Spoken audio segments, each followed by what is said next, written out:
Hello and welcome back. As always, my name is Leyzar and today we are checking out the latest Heroes of the Storm balance patch update, and I do believe this one is called 17.1, but I'm not sure because Blizzard never tells us.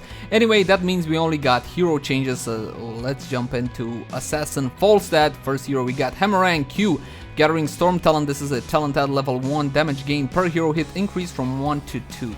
Now this may not seem like a big deal, but it is, because up until this point, well, you only got one and now you got two. That's basically double, okay?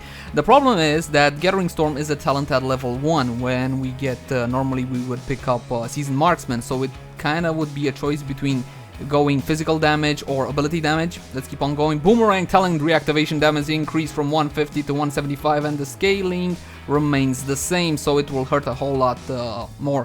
Early game and later game, well, it shouldn't really matter all that much. Damage radius increased by 25%, which now more appropriately matches the explosion visual effect, so that's why when you fought you hit and you didn't, well, that's why. Interesting, more increases towards his ability power side. Interesting. Lightning Rod W charged up talent, additional strikes increase from 2 to 3. Okay. Thunderstrike talent, damage bonus per subsequent strike increased from 50% to 20%. Okay, so I'm getting the feeling they want us to build more ability damage Falstad. His meta, I did a build guide for him yesterday. I outlined the fact that he should be played as an AA hero. These changes might actually change that. We might actually have a choice between going physical damage or ability damage for Falstad. Let's move on to Battle Roll E updraft, and again a level 1 talent. Range bonus increase from 30% to 40%. Okay, this is a good increase. I would have given it a 50, again, considering how small Battle Roll is by default, so increasing something small by a percentage won't mean that much. I would definitely give it 50% here. This should mean that picking up updraft would make it a much more reliable escape. Theoretically, it's still just a dash at the end of the day. Okay, developer comments on this one. Overall, we are happy with where Falstad is currently sitting, especially in the professional scene. We have been keeping an eye on some of his weaker talents though, and felt we could make some of his talent tiers more competitive by tuning them up. We love the feedback we have been receiving on the quest style talents that some heroes have, like Gathering Storm, and want to offer more opportunities for players to show off their skill. Now, I'm not sure this is the best way of going about it, but it's a way at least. Okay, overall I'm happy with the changes to Falstad. Keep in mind his auto attack side has not been nerfed, okay, so AA Falstad has not been nerfed with these changes. Okay, we're just getting a buff to ability damage Falstad, which should mean theoretically that we have a choice now. If there's a ability power Falstad damage build now that is viable, I'll bring it to you guys, but first I gotta test. Let's move on to Greymane. Basic attack damage increase from what, 138 to 145. That's a very small increase. There is not even a 10%.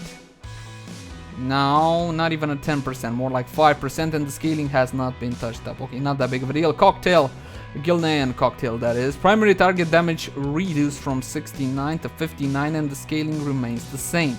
Now, this may not seem like a big deal, okay, but again, if you look at it in percentages, it's kind of significant. Okay, a little bit, not too much.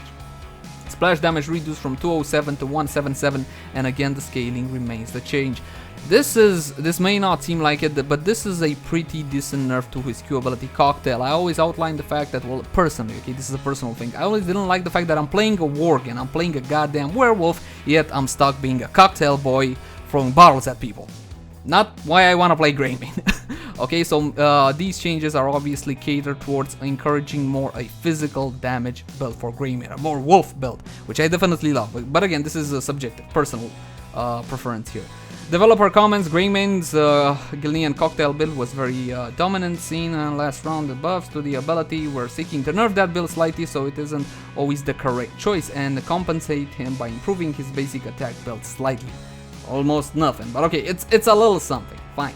Overall, we think this is a minor nerf to the hero. Well, it's a big nerf to Q Greymane, to Cocktail Boy Greymane, if you ask me, but nothing substantial. Oh, okay. Li-Ming!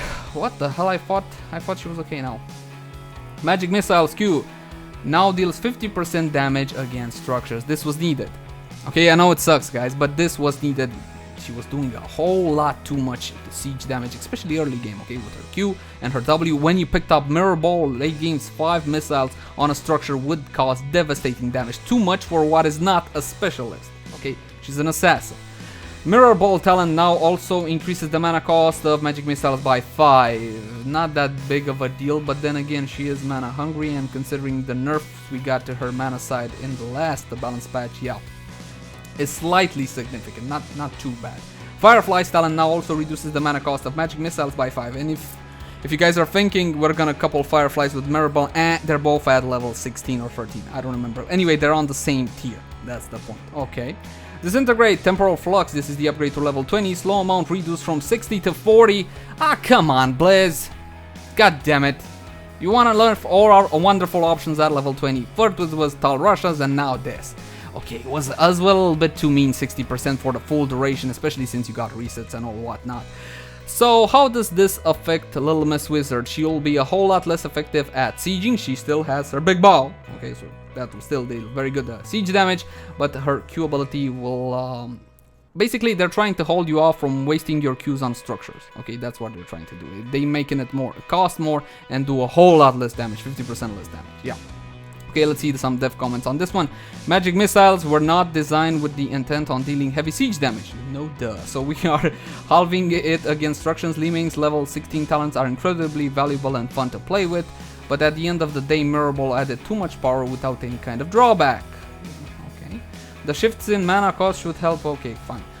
As for Temporal Flux, well, let's just say we were in love with Li-Ming's overwhelming power level 20 talent, and we misjudged how demoralizing a 60% slow could be to play against when its cooldown constantly reset.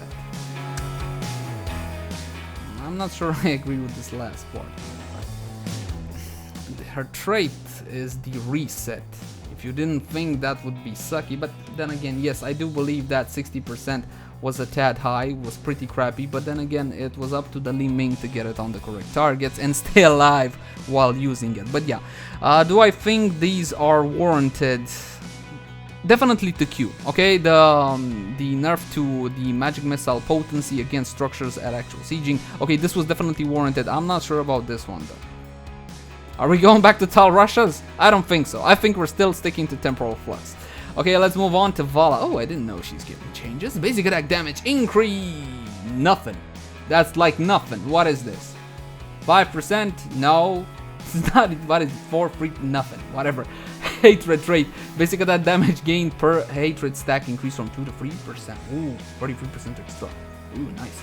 Punishment talent hatred stacks gained per ability cast increases from 3 to 4. Okay, increase from 3 to 4, cool. Manticore talent, damage bonus increase from 50% to 60%. So these are basically buffs to her AA kit, as far as I can see. Okay, these kind of seem obvious. Multishot W, damage reduced from 164 to 148, 4%. The scaling still hasn't been touched up. So you're nerfing multishot, but you're buffing AA. Valla had 3 builds as far as I'm aware. Multishot, AA, and of course Hungering Arrow build. Why would you nerf one of these? I don't know. Volt E, Caltrops, damage increase from 30 to 45. This is a 50% increase in damage. And slow amount increase from 20 to 30%. This will help Valla escape situations a little bit better. Now, Caltrops is a decent talent, definitely, but I don't believe it was like the most picked for Valla. Reign of Vengeance, damage increase from 256 to 350. Whoa, that's a big increase. That is a 40% increase. That is a 40% increase to the damage of Reign of Vengeance. Now, Reign of Vengeance used to be picked up when you needed the CC. This is a recurring stun and damage, okay? This was extremely useful on tight corridors such as, I don't know, Tomb of the Spider Queens, even Blackheart's Bay, okay? Such maps, Reign of Vengeance was really strong. Again, because of the CC, not necessarily because of the damage. I don't know why they did this. Valla's not one of my favorite heroes. Shocker. Okay, yeah, Valla has always been a very effective hero at what she does. I don't think I remember a time when she was underpowered. She always okay, at least. But I think this will bring her up quite significantly, and I think we're going for AA like all the time with Valla now. This, I don't know why they did this. I really don't. Right now, the safest way to play Valla multi-shot build, it's also the most effective. I don't know about that. The changes to her multi-shot hatred and basic attack damage are the first of many to come. Okay, that should help to align the efficiency of a hero's build with the difficulty in which that build plays. Okay, so that explains it. They're basically saying, hey, listen, it's too easy to play with multi-shot. Have a nerf. Okay, so that's basically the whole idea here. The other balance tweaks are quality of life. Okay, cool. Quality of life, you say, huh? The damage on this one is quality of life, please? Explain that one to me. I don't know, guys. This was not... I don't know why they did this, but I'm gonna have some fun on Valla. I think I'm bringing you guys a Valla build guide. Specialist, Aperture, Symbiote Q, Carapace E, shield amount increased from 137 to 150. That's 10% on the nose, almost. Scaling remains the same. Toxicness, vileness, okay. Slow amount decreased from 50 to 40% and slow duration reduced from 43. Do you guys surely know how shitty it was to try to gank somebody and step on one of these goddamn nests? So crappy. Okay, pissed you off heroically. Now what this is a nerf to his toxic nest build and an increase to his carapace. Well, it's only a small increase to the shield. Now there's two ways of building Aperture at this current time. You either build toxic nest and a little bit of siege with these little bugs, roachlings, ugly things on the ground anyway, or you build him around something like an Illidan, okay, so you pump up the carapace, okay, and the abilities you can use while using Symbiote. That's the two ways of playing Aperture at this point. Will this change much? Maybe the toxic nest build is gonna be a little bit more weaker, but I don't think it will really change all that much for Aperture. Correct me if I'm wrong, I'm not the biggest Aperture player. It is, let's see, developer comments. It's extremely difficult bartering with the space slugs. Oh god, are they gonna try to be funny again? Aperture refuses to allow us to... funny. Devolve him without also evolving him in exchange for lowering the overbearing slow amount and duration of Vile Nest. He has gladly accepted a baseline increase to his Carapace shield. I like this little cool thing. They're trying to be cool with us. Thanks, please. Thanks a lot. Zagara Hunter Killer W. Oh my, I haven't seen changes to Zagara in a while now. Health change from 554 to 47. Ooh. But look, it's okay. It's the scaling has been increased from 3% to 3.5%. Okay, so this means what for Hunter Killer? Hunter Killer is kind of one of her signature moves, okay? This is what pushed you out of lane. Hunter Killer on you, you don't have much of a choice. You gotta go back, okay? Back behind the gate with ya. Right, so this will mean that later game, her Hunter Killer should be roughly about the same, I think. I'm not sure, I didn't run the math. But early game, it should be easier to get rid of the Hunter Killer, taking away some of her bullying power in lane. Devouring Maw, cooldown increase from 100 to 120. Why? Tyrant Maw, talent, cooldown reduction increase from 25 to 30 seconds per takedown. Nobody cares about Tyrant Maw, we're still gonna pick up Bolt of the Storm. Stop it, stop it, stop it. How about a buff to the other heroic ability? You know, Blizz, the one nobody picks up. Yes, Nidus Network. Yeah, that's the one. How about a buff on that one? How about we get an actual second heroic ability for Zagara? That would be freaking splendid. And why don't you throw in Sylvanas while you're at it too? Yeah, position is shit also.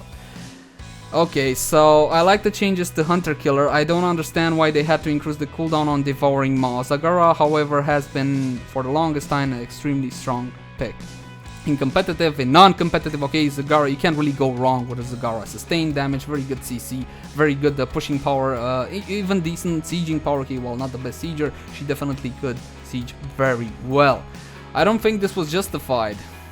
The Devouring Maw increasing cooldown. It's not that powerful and it's aimed, it's got a delay to it that actually, you know, clumps people up and whatnot. I don't know. Why would you nerf her? I don't want to be mean and say because they launched Soul. No, I'm not gonna do that. Let's read the dev comments. Hunter Killers are a bit too overwhelming during the early laning phase and it took you 6 months to get it. Huh? Okay. We are hoping to give some other heroes more counterplay options than just retreating back behind their gate. Yeah, okay. Devouring Maw has shown time and again that it has power and completely changed the outcome of a fight and even a game.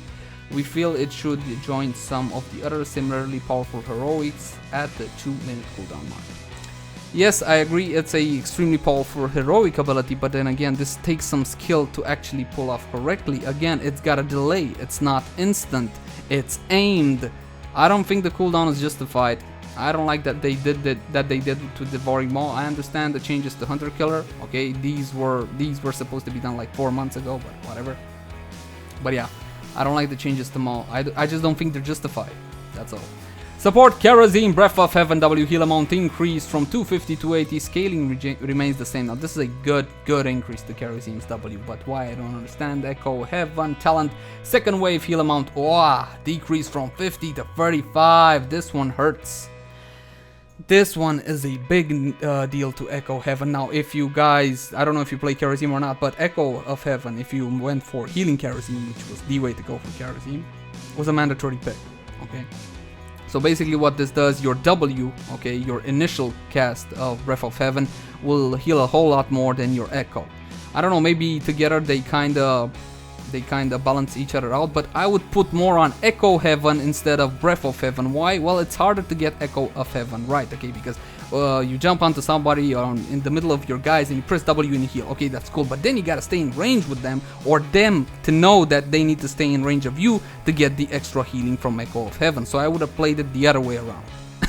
But yeah, that's just my thoughts on it. Kerosene's Echo of Heaven talent is contributing too much to his overall healing. We've decided to nerf the amount of healing it offers and buff his base kit to compensate. Okay, his healing output with the talent should be roughly the same. Okay, cool, so they ran the math and we're probably gonna get the same amount of healing. But now players should be more flexibility to pick other talents on its tier. Yeah, like I said, this was a mandatory pick. We have 100 Fist now, or whatever the hell that the other one was, which was decent. I don't know, but I don't think I'll update the build guide. Small changes from my point of view. Warrior Artanis, and look at this, a lot of changes to Artanis. Okay, goody. What do we got? Health increase from 2245 to 2335, and scaling remains the same. What do we got here? 10% now, not even 5%. 5% increase in health. Okay, so more tanky. Health regeneration increased by from 467 to 486, another 5% here, and the scaling remains the same. Okay, cool, so more tanky. Flat out more tanky. Okay, more health. Yay for us. Shield overload trait, shield battery, talent cooldown reduction increased from 6 to 8 seconds. This is the talent, I don't know if you guys know it or not. It's a dead talent. It's like if your shield persists for the entire duration, doesn't get damaged down completely during this duration, you get cooldown reduction. This is a dead talent and I do not believe this will change that. Face Bulwark, duration of ability damage reduction increase from 3 to 4 seconds. Okay, this was a mandatory pick. Face Bulwark if you were fighting multiple high ability power heroes such as Kael'thas, how Kael'thas used to be, my bad. Okay, Jaina, Li-Ming, okay, and this is a very good buff to his tankiness. Again, tankiness. Shield Surge talent, bonus shield amount increase from 50 to 100%. Now, don't overestimate the value of this one. It still decays over 3 seconds, which means if you time it right, or if you're lucky, let's be honest here, if you're lucky enough, you're gonna mitigate a big impact on it. Okay, but that's about it. It still decays to the normal amount over 3 seconds. Blade Dash Q. Templar Zeal talent, cooldown recharge rate increased from 75 to 100%. So this talent, while you're below 50% health, your recharge rate for your Q ability Templar Zeal was increased by 75 now to 100%. This is, I don't know if you guys see it, but this again is a buff to his tanky side. Twin Blades W, amateur opponent, bonus damage against non-heroic targets increased from 100% to 150%. Dead talent is dead, still not gonna play with it. Triple Strike talent now also increases the cooldown of... Oh, come on, Blaze, leave it alone. God damn it. Now also increases the cooldown of Twin Blaze by 1 second. This is the talent at level 13 or 16, I don't remember. I think it's 13. That your W ability doesn't do 2 instant strikes, it does 3. Awesome talent.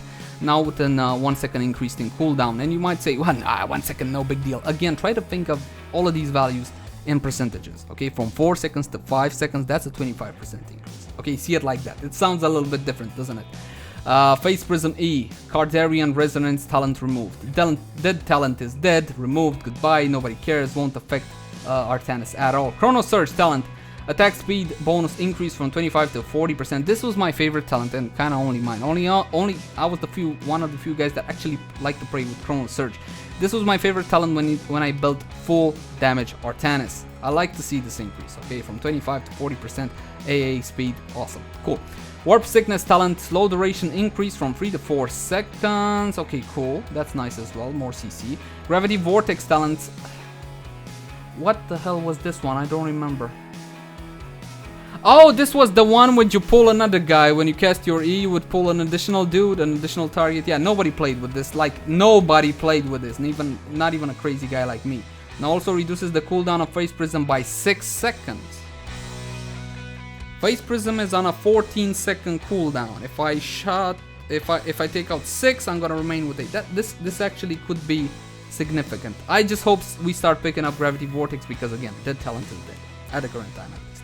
Let's see the dev comments on this one. Artanis has a lot of talents that were underperforming when compared to the others on the tier. These buffs should nudge him towards better build diversity. Cool. We'll continue to monitor Artanis after this first. Okay, cool. Now the thing is, guys, looking at it as a whole for Artanis, he looks a whole lot more tanky, which I like. Now Artanis played like a bruiser. Okay, he shined as a bruiser. Could you use him as a main tank? Yeah, but it wasn't something like you wanted to do. It's like using a paper bag to hold water. It's just not that smart to do. But I do believe these are a whole lot of changes meant to increase his tankiness. Maybe now Artanis can be played as a main tank. I may be overstepping here a little bit, but I'm definitely gonna test and I'll bring you guys an updated build guide for tank Artanis.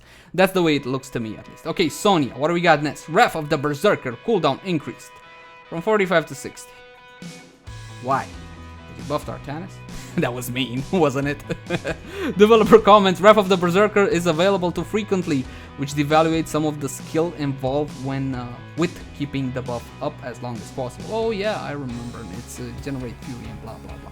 This should calm her nerves a tad while helping to differentiate players who can manage their wrath generation from those who cannot.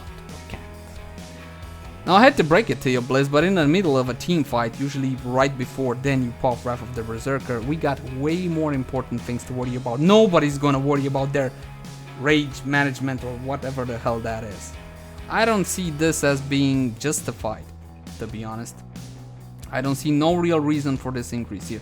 Now Sonya has been getting a lot of attention in competitive play, but in your normal, ordinary Heroes of the Storm play, she's, I would say, okay. She's okay. She's not bad. Definitely not bad. Definitely not stellar either. Again, not all of us are competitive players. Come on. Alright guys, what else we got? Bug fixes. Nobody cares. Okay, so guys, overall, time to wrap up. Okay, let's take them one by one, shall we? Falstad, I like the fact that we're getting more build diversity. Maybe now Mage Falstad will be a thing. I'll try and let you guys know. Greymane, now the changes are meant to push him towards more AA builds. How much will the nerf to Gilnean Cocktail hurt his win rate, viability, and so on and so forth? That I don't know. We'll have to wait and see. Li-Ming, I agree 100% to the nerf with magic missiles. Disintegrate temporal flux. It's yeah, sadly for us, it's justified. So yeah, I gotta agree with this one as well.